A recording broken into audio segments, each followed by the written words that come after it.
Education is so important, yet many educators must begin to think and teach differently in order to inspire social impact. One of the things I think educators must do is to help students move from theory to practice. Educators must show students how to take what they've learned in the classroom and apply it to real life.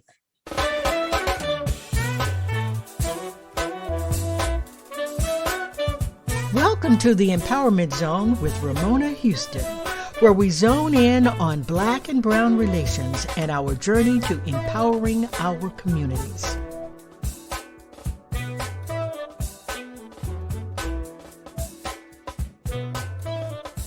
Another thing I think teachers should be doing more of is teaching students the importance of social responsibility and being engaged in solving social challenges in their communities, nation, and world.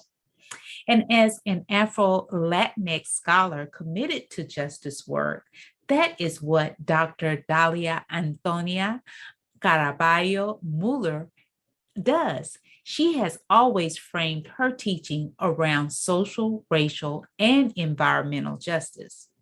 But she realized at a certain point that teaching justice content does not prepare students to do justice work. She felt like she needed a more radical approach. So she developed a learning practice that braids critical thinking, critical self-reflection, engagement, and activism in a unique way. And she calls this practice the Impossible Project. And so today I'm happy to have a conversation with Dr. Caraballo Muller about the Impossible Project. Dr. Dalia Antonia Caraballo Muller is the Associate Professor of Latin American and Caribbean History at the University of Buffalo, SUNY Hispanic Leadership, and she's also the SUNY Hispanic Leadership Institute Fellow and founder of the Impossible Project.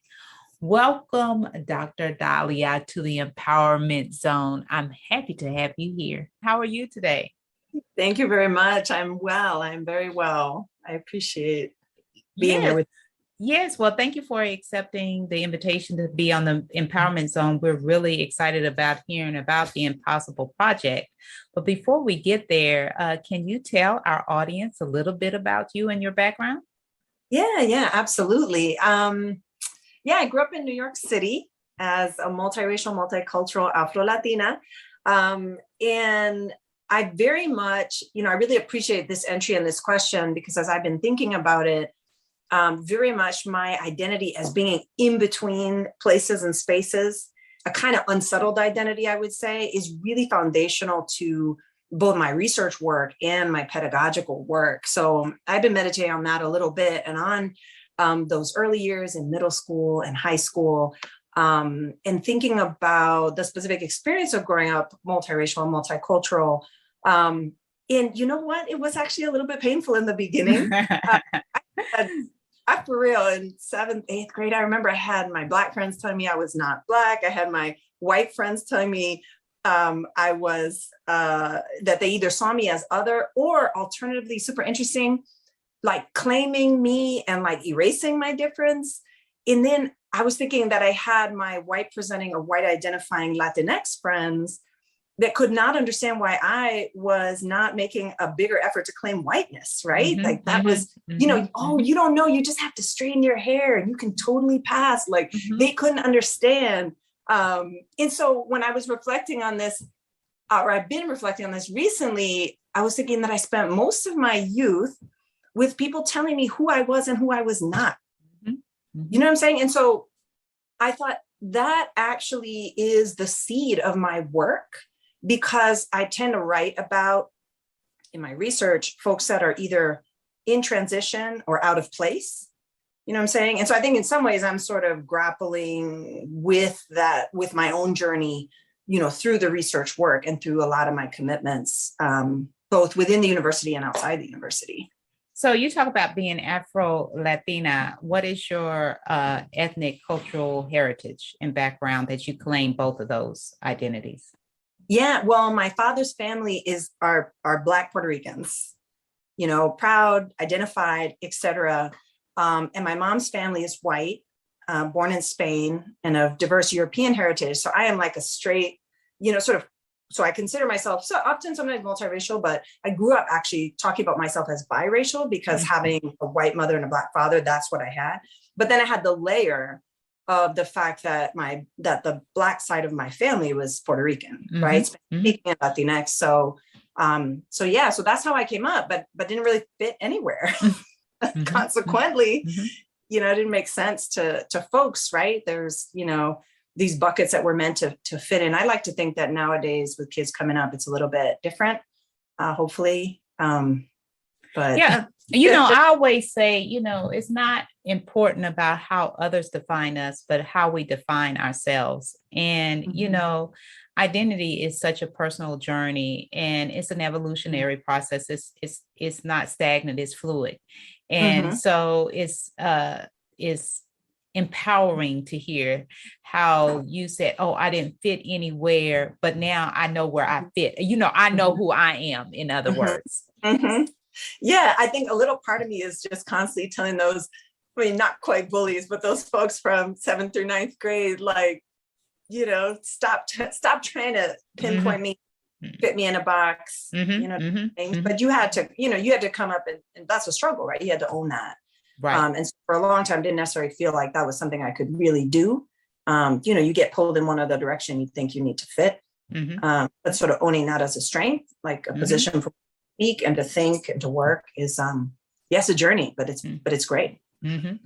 So tell us, along your personal journey, you stated that it has really informed, your personal journey has informed your professional journey, which that's all of us, right? Yeah, right. And so we're here to talk about the Impossible Project. So tell us about the Impossible Project. Yeah, awesome. I will. So as I mentioned, I'm a professor at university. I'm an historian. I've been working as a university professor for 11 years, a little bit over that, maybe. And my work is, as I mentioned, is always about people in between, people out of place, and always about justice, right? So the work that I do as a researcher, but then also the work I do in my classroom with my students is all about is all about informing them about justice movements in the past, right? So injustice and justice and efforts to rectify injustice in the past. But then I started to think in my own classroom, right? How can I do more with my students, right? Is it enough for them just to learn about it, right? How do we get them to actually experience justice work, make that part of who they are, right? And I know a lot of my colleagues that try to do this kind of work or think through this in their classrooms. So for me, the Impossible Project was about really connecting my research work, the lessons I'm learning from the past, and to be able to transfer those to my students, not just sort of through their ears, as it were, right? Kind of activating their minds, but getting them to be able to make that connection and engage in justice work. And so the Impossible Project then is like a learning practice that I do in my own classrooms and that I do collaboratively with colleagues across many different disciplines, always focused on just activating students for justice work. And so, right now it started out as just a project in my classroom and now being delivered to over 700 students across 4 to 5 disciplines and programs within my university alone, with some excitement from colleagues outside of my university at different places. So I'm hoping to see the project grow. So it's not properly an organization yet. We might go in that direction. But right now it's really an organic project between educators, right? Generally at the university level, working with students. But I like to think that because the Impossible Project is something that can be activated in any learning space, that it can be used by community educators, it can be used outside of the university, it can be used in K through 12 classrooms as well. So tell us about what you actually have your students do as they are involved in these justice projects. Yeah. Okay. So I could do a couple of different examples in my own classroom right now as an historian. I'm teaching a couple of classes. One I'll mention is actually a course on Afrofuturism that looks at how, especially how Afrofuturist artists, thinkers, writers draw on the past in order to inform the present. So because it's a history class, we get to delve into the past and understand the Black past, as it were, diasporically, But then we look at the creative projects of Afrofuturist artists and writers and look at how they reappropriate the past and why. So that's really exciting. It's really challenging because I'm getting my students to think historically and to engage with histories that have been erased or denied or minimized, right? So there's like a growth edge there where they wake up and they realize, oh man, I didn't learn about this in high school, right? These are freshmen, first years. Why wasn't this on my high school curriculum, right? So there's a growth edge there. But then what we also do is we partner with an Afrofuturist organization locally called the Galactic Tribe. They're a really awesome organization that works with Black and Brown youth in the city of Buffalo, especially empowering Black and Brown youth to imagine the future, the Afro future, and construct it. So we partner with them in a really fantastic way. My students go out in the community, they come into the classroom, and we're building out original resources for them based on our own historical excavations and study that have an Afrofuturist component, right? That have an opportunity for those students to actually take the real past that we're studying, but then sort of invite community participants to imagine a different future from that past, right? And so that's really nice because we're trying to sync in with the community education work that these folks in the Galactic Tribe are doing. We're really honoring their work, but my students in the academy are also really learning about a past that they haven't had access to, right? But so in the process of doing it, I tell my students, like, you are building a part of the Afro future. Like, you are doing that work because you're not only learning about it, sort of decolonizing your own, like interrogating the ways in which and the reasons why you don't know this history, but then you're activating yourselves by taking that history and bringing it out to the community and working with community folks to share in that knowledge, right? Like, so that's the way we're going to take the step forward. And the students are taking it incredibly seriously, and they're motivated, right? Because this isn't just another class to, tick off the list. This now is an experience that is profound, right? And that's how education is transformative, is moving from theory to practice. Yeah. So when you look at, for our audience, can you please define Afrofuturism for people who are new to this concept? Yeah. Well, you know what? That's the subject of my students' first paper. And they were pretty upset at me because the first thing I said is, I can give you this as a paper topic because it is not a one sentence answer, right? So Afrofuturism is defined so many different ways, but I am particularly intrigued with the ways in which Afrofuturism draws on the past critically and creatively to envision the Afro future, right? Or a future without oppression. And I think that would be considered differently in different times. Like, some folks will situate the origins of Afrofuturism with like the first enslaved folks that were brought over from Africa, right? 500 years ago, et cetera. So like there's this very old story. And they will say some of those first folks were Afrofuturists, right? So because part of the work of surviving out of and in response to dislocation required you to everyday imagine yourself into the future more positively, right? Folks, you'll say Harriet Tubman was an Afrofuturist. I mean, you can, right? So it's a very expansive idea, but to me, what it's most effectively anchored in is this idea of drawing, is sort of taking an eyes wide open look at the past, drawing from the past in order to construct a future free of oppression, right? And that's, in fact, ends up needing to be all intersecting forms of oppression. It's a very idealistic view of the future, but some folks would say that if in a world in which Black women are free, everyone's got to be free, right? Exactly. All the interlocking oppressions have to go. Yes. So that's what resonates most with me.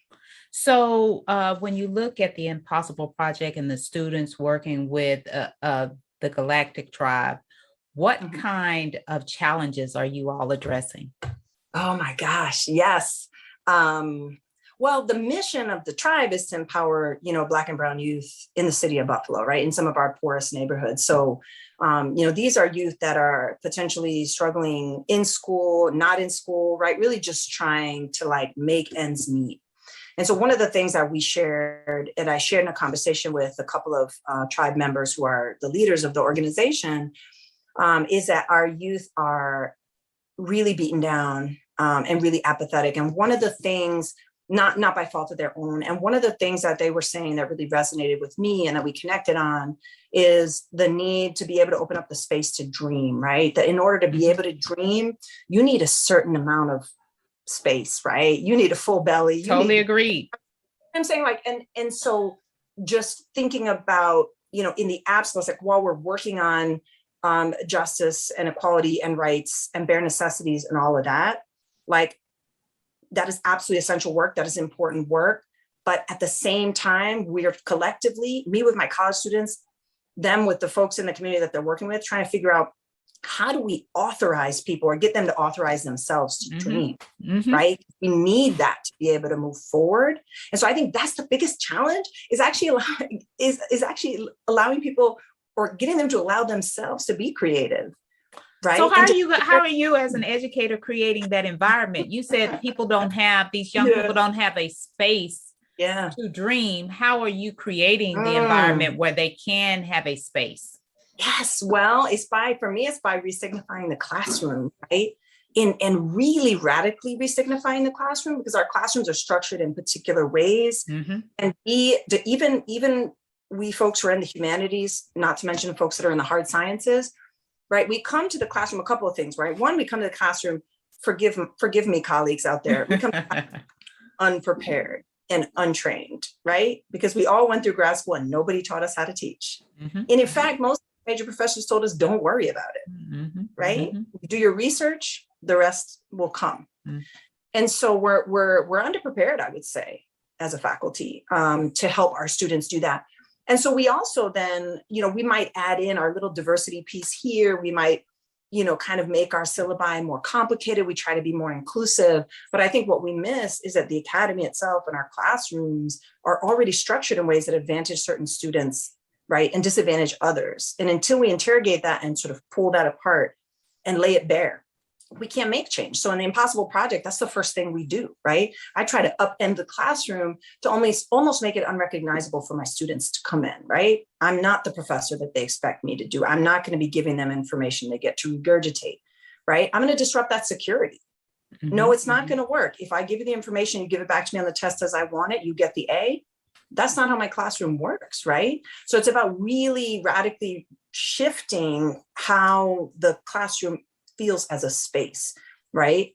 And that by doing that, we can actually make our classrooms spaces that are actually truly more inclusive of folks for whom they are not made, right? Like Black and brown folks and folks that are in other ways non-normative, right? Or considered disadvantaged in the classroom space. So I try to really reframe that and bring my students into community and into collaborative thinking, collaborative research and collaborative work, and work with me in ways that look really unfamiliar. And that has been really, really effective for my students. So give us some examples for those educators out there who want to restructure, reshape, reimagine the way they teach in the class, and they want to reimagine their classrooms. What are some ideas that you have for them? Yeah, all right. So I would say, first off, it does start with being willing to be critical and thoughtful about yourself as an educator, right? Spending a little bit of that time with yourself to think about, what do I do? How do I do it? What do I, in what ways am I being inclusive and supportive of all my students? But taking a real hard look at that, not being afraid to take a look at that, right? Because we're all, I could tell you some of the mistakes I've made. We have all made mistakes, but I think first it begins with the educator and the willingness to, again, take that self-critical look. Second, it requires, really retooling your syllabus in a way so that what you're teaching is not, your standard work, the standard content that you deliver, plus let me add on a diversity week, right?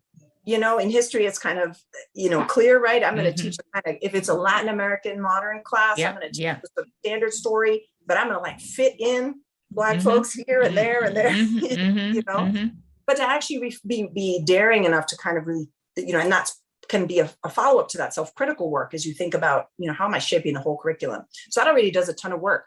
When you bring your students in the classroom, what I do is I also disrupt the sort of traditional student-teacher relationship, right? So again, I am not the giver of knowledge and the students are not the receivers of knowledge, right? I try to invite my students so that they are creating knowledge alongside alongside me in the process, right?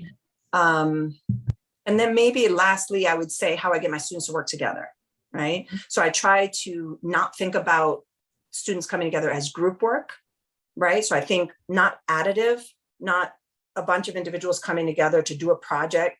They each put in their bit and they hand it to me, right? Or they all do their presentation, but I think of transformative. What does it take to bring students together so that the work they do together is transformative of those students, right? So I call that true collaboration. And I try to stay away from conceptualizing group work as group work. So I think if you make that shift and you start thinking, what would it do? How could I structure my group work with my students? How could I structure the collaboration that I ask my students to do in a way that is transformative? What would that look like? Right? That's a great way to look at collaborative work, is to approach it in a different type of way. So, when you look at the Impossible Project, how do you feel the project is valuable to both African American and Latinx communities? Yeah. Well, I think probably in two ways that are interlocking, right? Because I think the project tackles inequality in classrooms and injustice globally, right? Yeah. So it's working at these interlocking levels. So for me, what I had mentioned before in a sort of 5-point strategy for upending your classroom, right? Like I said, I think the classroom that you will have at the end of that process is one in which you should be able to see Black and Brown students existing in that classroom probably differently from how they've existed in your classrooms before. So I think the first thing that, like, the measure for me is that I need that, like, not one Black or Brown student drops my class. Not one Black or Brown student fails my class, right? Like, those are my metrics, right? Those are my assessments. And so am I creating a learning space? Because, like, for the most part, my white male and white female students do pretty well. Everybody has life issues, and of course there's a range, but there's a very strong distinction between how Black and Brown students will do in my classes, right? And so for me, being able to see that all my students are able to thrive, that means I'm doing something right. But I specifically pay attention to my Black and Brown students in the classroom and their success and the way in which they are able to be or have the opportunity to be transformed through the work. Right. So I would say that's one. And the other is just that the project's always oriented toward justice work, generally racial justice, always social justice, sometimes planetary justice as well. So for me, I'm trying to put out folks in the world, through university who are global citizens oriented towards justice. And so I'm saying to these folks, you can do whatever you want. You could be a software engineer, you could be a businessman, whatever it is. But I want you to carry this lesson with you, right? And I want you to know and to think about and to feel responsible for being a global citizen in this world, working for social good and for justice in this world, right? Like, that's what I'm trying to do. So I feel very powerfully that I've already been successful in doing that with my students. So yeah, and that makes your work as an educator even more impactful when you have your students who actually embrace social responsibility. And no matter what type of work they do, like you stated, whether they choose to be a banker or whatever profession they choose, that they know that social responsibility should be a part of their obligation and responsibility as a global citizen. So do you work with any other African American or Latino organizations? You did mention the Galactic Tribe. Yeah. Well, I have to give a shout out to Davon McCune and Anthony Pierce, who are two of the team of 4 that created that organization, which is now a formal nonprofit doing really amazing work. So I definitely want to shout them out. I think what's really nice is that the collaboration with them, with community educators, community leaders, who are also connected to some of the most important larger nonprofits looking at housing equity here in the city. I think of these relationships not as a one-off, right? Like, when I came to propose a relationship with them, I said, let's do this year, and next year I'm going to have a team of graduate students, and we can deepen this work, right? So I'm trying to show them I'm not wasting your time. I'm not taking up your time just for this one experience, and then I'm not just extracting from you your community expertise, but not really giving you anything valuable in return. Right. That's also a commitment of mine, right? We do that too much at the university and too carelessly.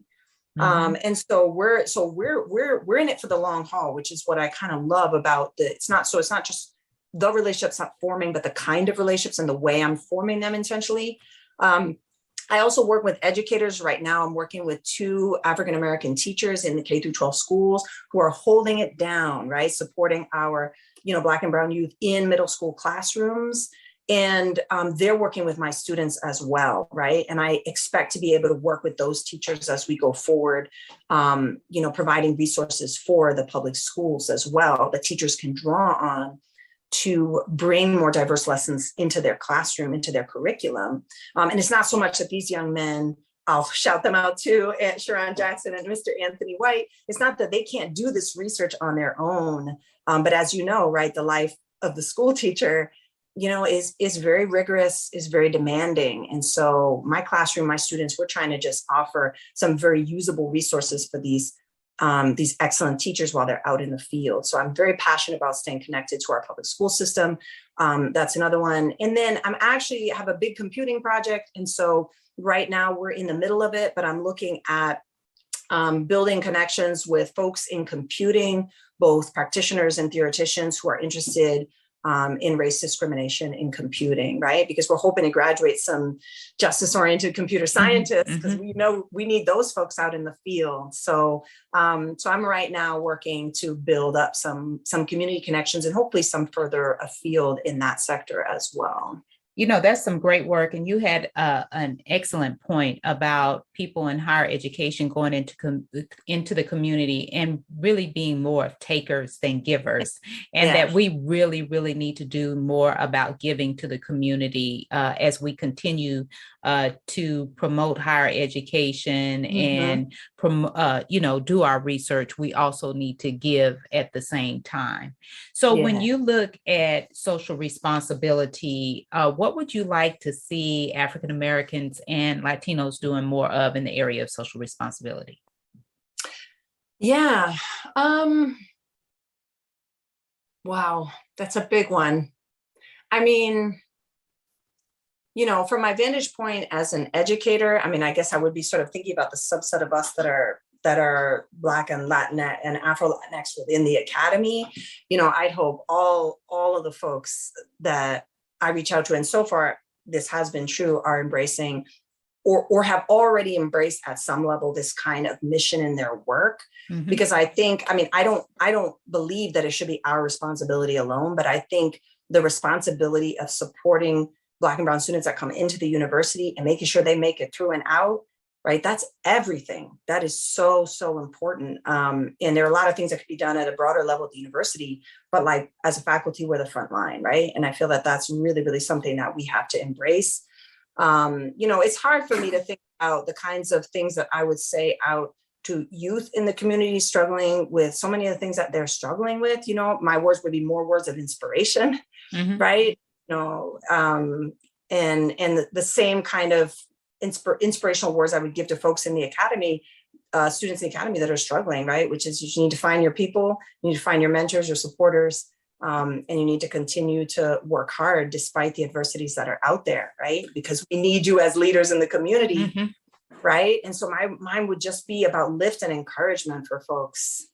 Yeah, you have a great point in terms of the role and responsibility of African Americans and Latinos in the academy in ensuring that Black and brown students not only get into college, but that they complete college. And a lot of times we can do a lot more in terms of recruitment, retention, and helping people to matriculate through the process in order that they complete college. It's not good enough to just go.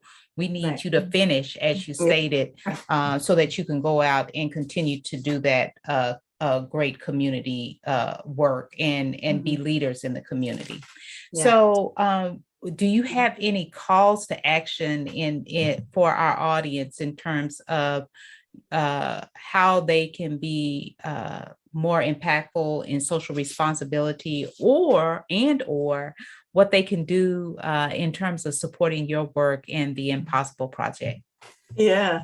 Well, in terms of supporting my work is reach out to me on the website and start collaborating. I mean, I give talks, do workshops for folks and also get into the real work with folks, right, through the collaboration. So I'm always looking for, people who are really ready to take that next step and really transform their classrooms, right? It's not light work. It's not easy work. Not everybody is there. But I'm really excited. My goal, I quote Ruha Benjamin when I talk about this. She's a formal scholar in race and technology, but she talks about the importance of viral justice. And it is in a context of a conversation about COVID. So it's a little uncomfortable, but one of the things that I like about that concept is that it doesn't matter how small, right? Small acts of justice can add up. So for me, the way I think about my work is if I can connect, the more people I can connect with and the more can pay it forward and further that work, the more we can get this work done. You know what I'm saying? Exactly. So of course, there are all kinds of strategies that are, top down, big policy changes, et cetera, that we need. We need more investment in education, of course, at all levels. And we need to keep pressuring our representatives and our leaders for that. But at the same time, I think, I can't just sit idly by, doing the same thing. I have my tenure. I'm comfortable. I could just kick my put my feet up on the desk. That's where I'm at. This is actually exactly the moment for me. I have that security. This is the moment for me to get into the work and start putting that work in. And so for me, it's about connecting with folks who can do that.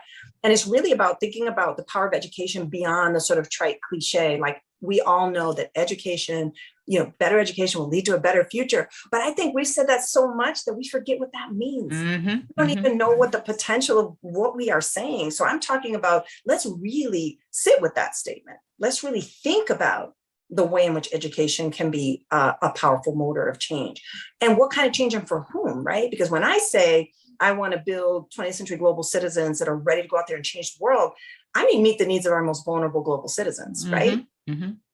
Right? Because there's a lot of ways to interpret that statement, but I'm talking about work. We have an opportunity. And we are molding young minds. We have a tremendous responsibility and an opportunity. And I hope that university leaders are paying attention and listening to that too, presidents, provosts, et cetera. But I think at the end of the day, I'm really passionate about motivating faculty and educators. Lest we think we are disempowered. You know what I'm saying? Because of course, the forces that crush us feel very intense. Yes. But our classrooms, Bell Hooks said, right? Our classroom is a space of possibility. Yes. Learning is a paradise. Like we need to connect with that work. Yes, definitely. Learning is a paradise. So if anybody wants to get in touch with you or learn more about the Impossible Project, how will they connect with you?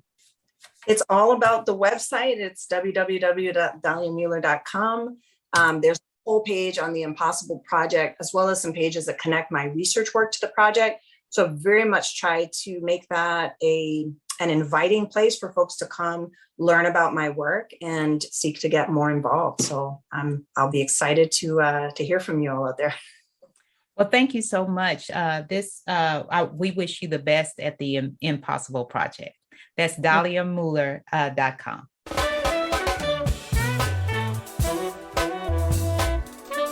So Dalia, we've reached our college strategies portion of our interview and want to know what college or colleges did you attend?